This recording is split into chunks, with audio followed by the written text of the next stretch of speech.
Perkenalkan, nama saya Raffi Hendar Rizky dengan NIM 20074038 dengan prodi D3 Otomotif bersama dosen Bapak Rif Darmon SPD MPDT dengan mata kuliah Listrik dan Elektronika Otomotif. Oke, kita masuk pada materi yang pertama, yaitu fungsi baterai. Fungsi baterai adalah saat mesin mati sebagai sumber energi untuk menghidupkan aksesoris, penerangan, dan lain sebagainya. Yang B, saat starter untuk menghidupkan sistem starter. Kemudian yang C, saat menghidupkan sebagai stabilizer suplai listrik pada kendaraan, di mana pada saat hidup energi listrik bersumber dari alternator. Oke, next kita masuk pada materi yang kedua, yaitu konstruksi baterai. Baterai terdiri dari konstruksi terminal baterai, tutup ventilasi, tutup, nisa sel, kotak baterai, pembatas, penghubung, kemudian sel, kemudian plat baterai, dan elektroda. Baterai terdiri dari beberapa sel baterai. Tiap sel menghasilkan tegangan 2-2,2 volt. Baterai 6 volt terdiri dari 3 sel, dan baterai 12 volt mempunyai 6 sel baterai yang dirangkai secara seri. Tiap sel baterai mempunyai lubang untuk mengisi elektrolit baterai. Lubang tersebut ditutup dengan tutup baterai. Pada tutup terdapat lubang ventilasi yang digunakan untuk mengalirkan uap dari elektrolit baterai. Tiap sel baterai terdapat plat positif, separator, dan plat negatif.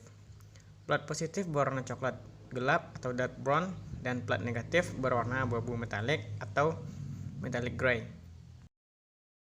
Kemudian yang ketiga, elektrolit baterai. Elektrolit baterai merupakan campuran antara air suling H2O dengan asam sulfat H2SO4. Komposisi campuran adalah 64% H2O dan 36% H2SO4. Dari campuran tersebut diperoleh elektrolit baterai dengan berat jenis 1,270. Kemudian yang keempat, kotak baterai. Wadah yang menampung elektrolit dan elemen baterai disebut kotak baterai. Ruang di dalamnya dibagi menjadi ruangan sesuai dengan jumlah selnya. Pada kotak baterai terdapat garis tanda upper level dan lower level sebagai indikator jumlah elektrolit. Kemudian yang kelima, sumbat ventilasi. Sumbat ventilasi ialah tutup untuk lubang pengisian elektrolit. Sumbat ini juga berfungsi untuk memisahkan gas hidrogen yang terbentuk saat pengisian dan uap asam sulfat di dalam baterai dengan cara membiarkan gas hidrogen keluar lewat lubang ventilasi.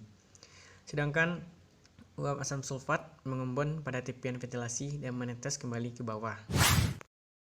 Kemudian yang keenam, reaksi kimia pada baterai. Proses tersebut secara kimia dapat dirumuskan sebagai berikut.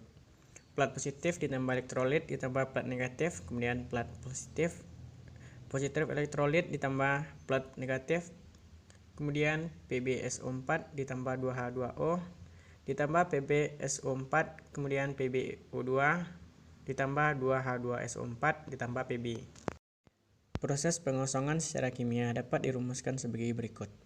Plat positif ditambah elektrolit ditambah plat negatif, kemudian plat positif ditambah elektrolit ditambah plat negatif, kemudian PbSO4 ditambah 2H2SO4 ditambah PbSO4, kemudian PbO2 ditambah 2H2O ditambah Pb. Kemudian yang ketujuh, rating kapasitas baterai. Kapasitas baterai menunjukkan jumlah listrik yang disimpan baterai yang dapat dilepaskan sebagai sumber listrik. Kapasitas baterai dipengaruhi oleh ukuran plat, jumlah sel, dan jumlah elektrolit baterai. Terdapat 3 ukuran yang sering menunjukkan kapasitas baterai, yaitu yang pertama, cranking current ampere atau CCA, yang B, reservoir capacity, yang C, ampere hour capacity atau AH. Kemudian yang ketujuh, pemeriksaan visual pada baterai. Di antaranya pemeriksaan kotak baterai, pemeriksaan sel-sel baterai, pemeriksaan terminal baterai dan konektor kabel, pemeriksaan jumlah elektrolit, pemeriksaan kabel baterai, dan pemeriksaan pemegang baterai. Pemeriksaan berat jenis elektrolit dan kebocoran baterai. Yang pertama, langkah pemeriksaan berat jenis baterai. Lepas terminal baterai negatif, kemudian lepas sumbat baterai dan tempatkan dalam wadah agar tidak tercecer. Kemudian masukkan termometer pada lubang baterai. Selanjutnya masukkan ujung hidrometer ke dalam lubang baterai.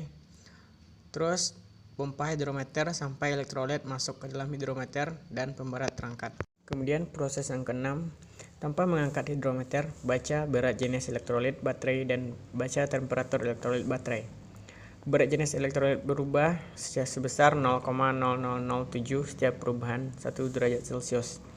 Spesifikasi berat jenis normal ditentukan pada 20 derajat Celcius. Oleh karena itu, saat pengukuran temperatur elektrolit harus diamati. Rumus untuk mengoreksi hasil pengukuran adalah S20 derajat Celcius sama dengan ST ditambah 0,0007 dikali T kurang 20. S20 derajat Celcius berat jenis pada temperatur 20 derajat Celcius. ST adalah nilai pengukuran berat jenis dan T adalah temperatur elektrolit saat pengukuran. Kemudian pemeriksaan kebocoran arus baterai. Langkah untuk memeriksa kebocoran arus listrik adalah sebagai berikut. Yang pertama, matikan seluruh beban kelistrikan. Kemudian lepas kabel baterai negatif. Selanjutnya pasang ampermeter dengan skala ukur 35 mA. Kemudian baca hasil pengukuran. Terus besar kebocoran arus listrik. Arus tidak boleh melebihi 20 mA. Kemudian pemeriksaan kebocoran arus listrik pada bodi baterai atau case drain. Yang pertama, atur selektor pada volttek, kemudian hubungkan kabel negatif multimeter ke negatif baterai dan positif voltmeter ke bodi baterai. Kemudian baca hasil pembacaan pada temperatur. Penunjukan yang baik adalah 0 volt dan tegangan tidak boleh melebihi 0,5 volt. Kemudian pemeriksaan dengan tes beban baterai. Pemeriksaan baterai dengan beban dilakukan baterai load tester. Pemeriksaan dilakukan dengan cara memberi beban baterai sebesar 200 ampere selama 15 detik. Bila tegangan baterai lebih dari 9,6 volt, berarti baterai masih baik. Bila tegangan baterai 6,5 volt sampai 9,6 volt, baterai perlu diisi beberapa saat. Bila tegangan kurang dari 6,5 volt, ganti baterai karena kemungkinan ada sel baterai yang sudah rusak.